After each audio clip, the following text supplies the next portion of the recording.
తూర్పు, కలిసొచ్చే రంగు ఎల్లో. తదుపరి వృషభ రాశి. వృషభ రాశి వారికి ఈ వారం మిశ్రమ ఫలితాలు గోచరిస్తున్నాయి. దైవ దర్శనాన్ని ఎక్కువగా చేసుకోవడం చెప్పదగినది. వృత్తి వ్యాపార పరంగా ఇబ్బందులు ఏవైతే ఉన్నాయో అవి తొలగిపోతాయి. అలాగే ధనం వచ్చిన ఖర్చు అనేది ఎక్కువ అవుతుంది. ఖర్చుల విషయంలో జాగ్రత్త పడాలి. పెళ్లి కాని వారికి ఈ వారం మంచి సంబంధాలు కుదిరే అవకాశం కనిపిస్తోంది. అయితే సంబంధాలు ఇప్పుడే చేసుకోము, సెటిల్ అయ్యాక చేసుకుంటాం అని అంటారు. పెళ్ళికి సెటిల్మెంట్కి అన్నది చిన్న గ్యాప్ ఉంటుంది. పెళ్ళి అన్నది ఏ వయసులో జరగాలో ఆ వయసులోనే జరగాలి.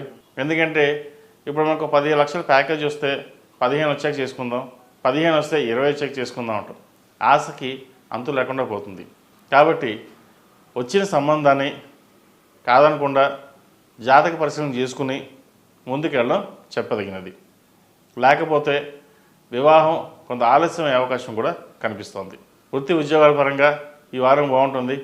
వ్యాపార పరంగా కూడా ఈ వారం బాగుందని చెప్పవచ్చు. అయితే వచ్చిన లాభం కంటే ఖర్చులు అనేది ఎక్కువగా ఉంటాయి. ఖర్చుల విషయంలో జాగ్రత్త చూసుకోవాలి. అప్పు చేయకుండా ఉన్నదాంతోనే ముందుకెళ్ళడం చెప్పదగినది.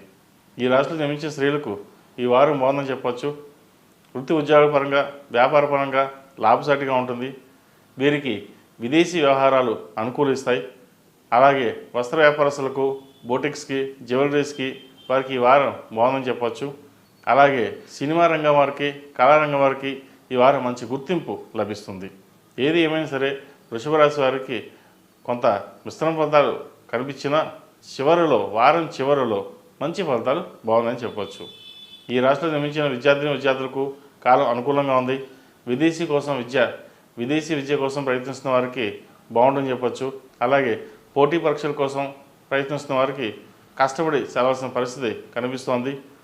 ఏదైనా సరే సమయాన్ని తక్కువగా ఉందని అనుకోకుండా మీకున్న శక్తితోటి మనోబలంతో ముందుకు వెళ్ళండి. ఆత్మశక్తితోనే ఏదైనా చేయగలన్న దృఢ సంకల్పంతో ముందుకెళ్తే మంచి ఫలితాలు సంప్రాప్తిస్తాయి. ఈ రాశిలో జన్మించిన వారు ప్రతిరోజు ప్రతినిత్యం ఓం నమో నారాయణ ఒత్తులతో దీపారాధన చేయండి. అలాగే మంగళవారం నాడు, శనివారం నాడు నలుపు ఒత్తులతో దీపారాధన చేయడం వల్ల మంచి ఫలితాలు సంప్రాప్తిస్తాయి. సుబ్రహ్మణ్య పాశుపత కంకణం ధరించడం చెప్పదగిన సూచన. ఈ రాశిలో జన్మించిన వారికి కలిసొచ్చే సంఖ్య 6, కలిసొచ్చే దిక్కు ఉత్తరం, కలిసొచ్చే రంగు తెలుపు. తదుపరి మిథున రాశి.